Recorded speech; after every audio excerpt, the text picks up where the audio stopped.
Recording by Phil Chenevert. This story was first published in Fantastic Universe, August 1958. Arm of the Law by Harry Harrison, Section 1. It was a big coffin-shaped plywood box that looked like it weighed a ton. This brawny type just dumped it through the door of the police station and started away. I looked up from the blotter and shouted at the trucker's vanishing back. "What the hell is that?" "How should I know?" he said as he swung up into the cab. "I just deliver. I don't x-ray 'em. It came on the morning rocket from Earth is all I know." He gunned the truck more than he had to and threw up a billowing cloud of red dust. Jokers, I growled to myself. Mars is full of jokers. When I went over to look at the box, I could feel the dust grate between my teeth.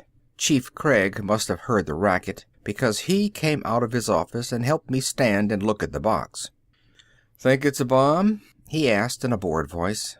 "Why would anyone bother? Particularly with a thing this size, and all the way from Earth." He nodded agreement and walked around to look at the other end.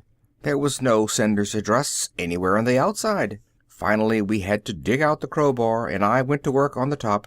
After some prying, it pulled free and fell off. That was when we had our first look at Ned. We all would have been a lot happier if it had been our last look as well. If we had just put the lid back on and shipped the thing back to Earth.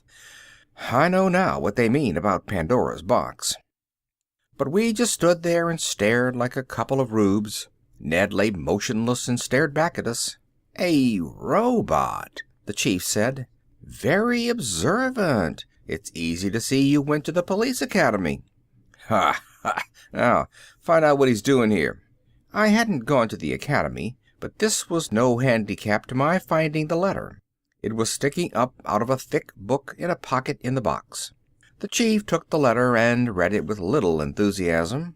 "Well, well, United Robotics have the brainstorm that robots correctly used will tend to prove invaluable in police work. They want us to cooperate in a field test. Robot enclosed is the latest experimental model, valued at 120,000 credits. We both looked back at the robot, sharing the wish that the credits had been in the box instead of it. The chief frowned and moved his lips through the rest of the letter. I wondered how we got the robot out of its plywood coffin. Experimental model or not, this was a nice-looking hunk of machinery. A uniform navy blue all over, though the outlet cases, hooks and such were a metallic gold. Someone had gone to a lot of trouble to get that effect. This was as close as a robot could look to a cop in uniform without being a joke. All that seemed to be missing was the badge and gun. Then I noticed the tiny glow of light in the robot's eye lenses. It had never occurred to me before that the thing might be turned on. There was nothing to lose by finding out. "Get out of that box," I said.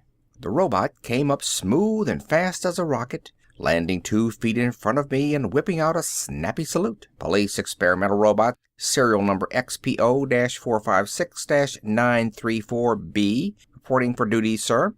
His voice quivered with alertness, and I could almost hear the humming of those taut cable muscles. He may have had a stainless steel hide and a bunch of wires for a brain, but he spelled rookie cop to me just the same. The fact that he was man height with 2 arms, 2 legs, and that painted-on uniform helped.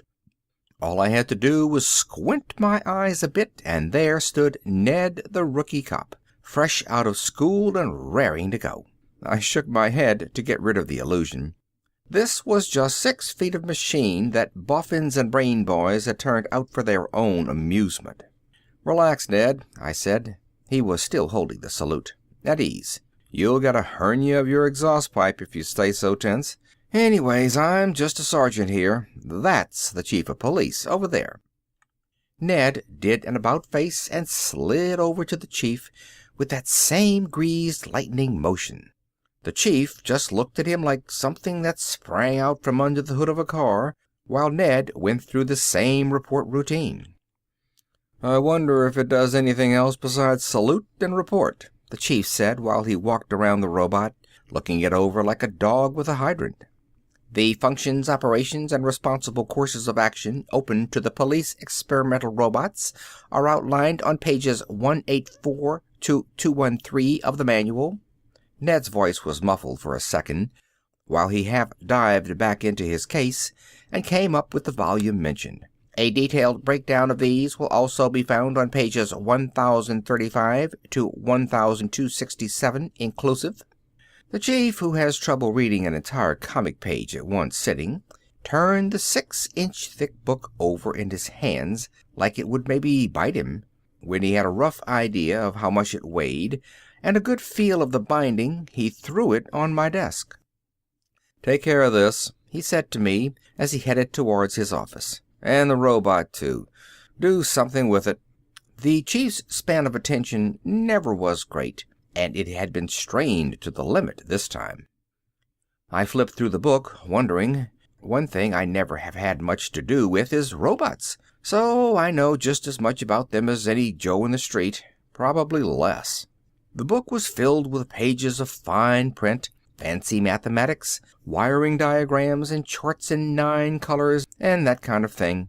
It needed close attention, which attention I was not prepared to give it at the time. The book slid shut, and I eyed the newest employee of the city of Nineport.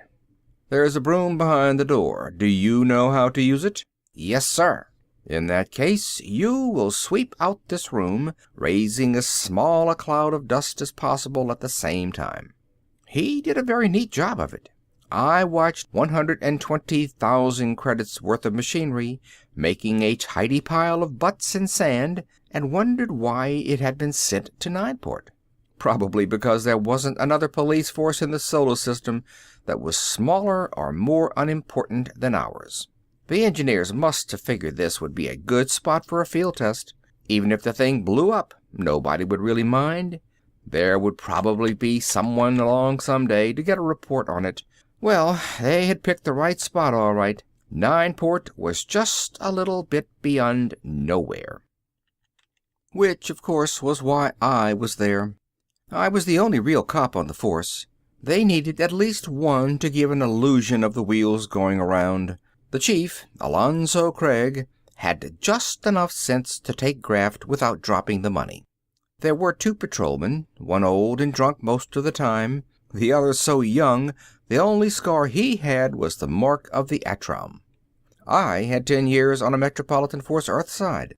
Why I left is nobody's damn business. I have long since paid for any mistakes I made there by ending up in Nineport. Nineport is not a city. It's just a place where people stop. The only permanent citizens are the ones who cater to those on the way through. Hotel keepers, restaurant owners, gamblers, barkeeps, and the rest. There is a spaceport, but only some freighters come there to pick up the metal from some of the mines that are still working. Some of the settlers still come in for supplies. You might say that Nineport was a town that just missed the boat. In 100 years, I doubt if there will be enough left sticking out of the sand to even tell where it used to be. I won't be there either, so I couldn't care less. I went back to the blotter. 5 drunks in the tank, an average night's haul. While I wrote them up, Fats dragged in the 6th one. "Locked himself in the ladies' john at the spaceport and resisting arrest," he reported. "D&D, throw him in with the rest." Fats steered his limp victim across the floor, matching him step for dragging step. I always marveled at the way Fats took care of drunks, since he usually had more under his belt than they had. I have never seen him falling down drunk or completely sober. About all he was good for was keeping a blurred eye on the lockup and running in drunks. He did well at that. No matter what they crawled under or on top of, he found them. No doubt due to the same shared natural instincts. Fats clanged the door behind number 6 and weaved his way back in. "What's that?" he asked, peering at the robot along the purple beauty of his nose. "That is a robot. I have forgotten the number his mother gave him at the factory, so we will call him Ned. He works here now." "Good for him. He can clean up the tank after we throw the bums out." "That's my job," Billy said, coming in through the front door. He clutched his nightstick and scowled out from under the brim of his uniform cap. It's not that Billy is stupid, just that most of his strength has gone into his back instead of his mind.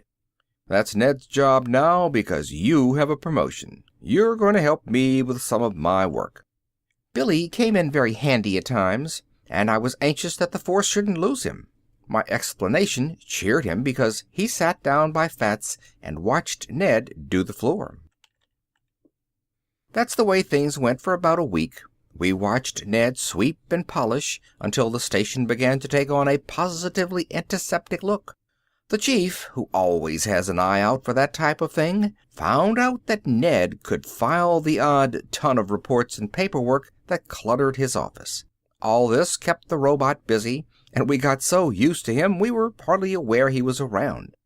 I knew he had moved the packing case into the storeroom and fixed himself up a cozy sort of robot dormitory coffin.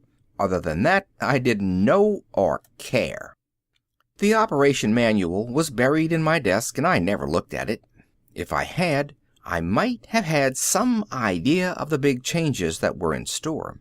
None of us knew the littlest bit about what a robot can or cannot do. Ned was working nicely as a combination janitor file clerk, and should have stayed that way. He would have, too, if the chief hadn't been so lazy. That's what started it all. It was around 9 at night, and the chief was just going home when the call came in. He took it, listened for a moment, then hung up. "Greenback's liquor store. He got held up again. Says to come at once." That's a change. Usually we don't hear about it until a month later. What's he paying protection money for if China Joe ain't protecting? What's the rush now? The chief chewed his loose lip for a while, finally and painfully reached a decision. "You better go around and see what the trouble is." "Sure," I said, reaching for my cap, "but no one else is around. You'll have to watch the desk until I get back." "That's no good," he moaned. "I'm dying from hunger, and sitting here isn't going to help me any." "I will go take the report," Ned said, stepping forward and snapping his usual well-greased salute. At first the chief wasn't buying.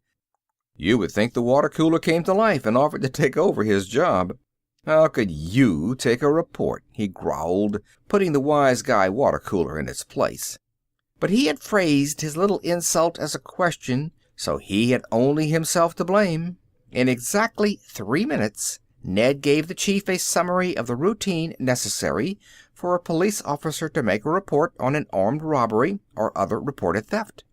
From the glazed look in Chief's protruding eyes, I could tell Ned had quickly passed the boundaries of the chief's meager knowledge.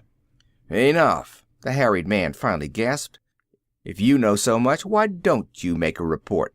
Which to me sounded like another version of, "If you're so damn smart, why ain't you rich?" which we used to snarl at the brainy kids in grammar school.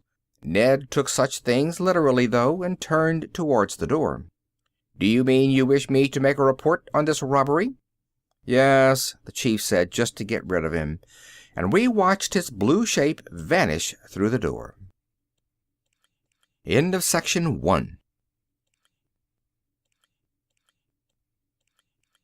Must have heard the racket, because he came out of his office and helped me stand and look at the box. "Think it's a bomb?" he asked in a bored voice. "Why would anyone bother, particularly with a thing this size, and all the way from Earth?" He nodded agreement and walked around to look at the other end. There was no sender's address anywhere on the outside. Finally, we had to dig out the crowbar, and I went to work on the top. After some prying, it pulled free and fell off. Recording by Phil Chenevert. This story was first published in Fantastic Universe, August 1958. Arm of the Law by Harry Harrison, Section 1. It was a big coffin-shaped plywood box that looked like it weighed a ton. This brawny type just dumped it through the door of the police station and started away. I looked up from the blotter and shouted at the truckers vanishing back. "What the hell is that?"